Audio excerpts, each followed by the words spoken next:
Pumunta kami kanina ng Dumaguete City, Negros Oriental para mayroon kaming bibilhin kasama yung kaibigan ko.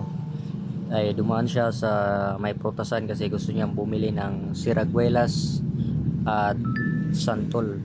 So kaya sinamahan ko siya. Nung pagtingin ko sa doon sa siraguelas ay meron siyang napansin ko na kakaiba yung kanyang itsura. At syempre dahil laki din ako sa bukid, kaya may napapansin akong ganito noon dati kasi meron kaming tanim na maraming siraguelas dati.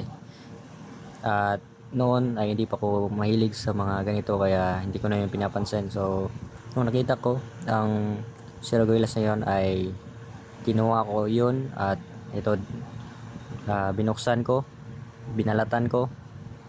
Medyo mahirap to balatan kapag kamay lang yung gamit kasi hindi makukuha yung lahat ng yan, yung cover na yellow. So kailangan pa to gagamitan ng kutsilyo o kaya naman ay ibilad sa araw para tumuyo.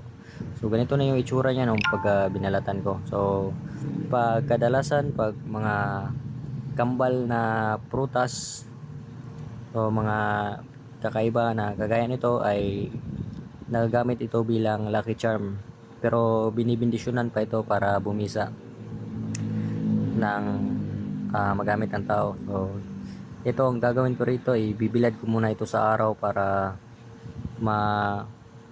makita yung kanyang buong itsura at saka tumiga siya.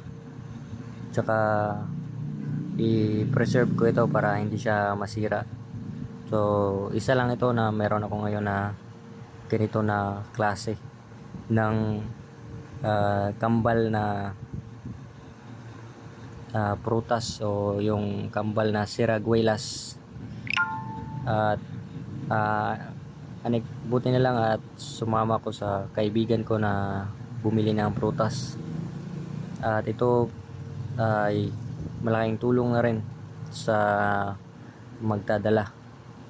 Ito binalatan ko kasi yung maliit ay dumikit na siya, nakadikit talaga yan sa siraguelas. Yung buti na lang at medyo malaki yung malaki yung pagka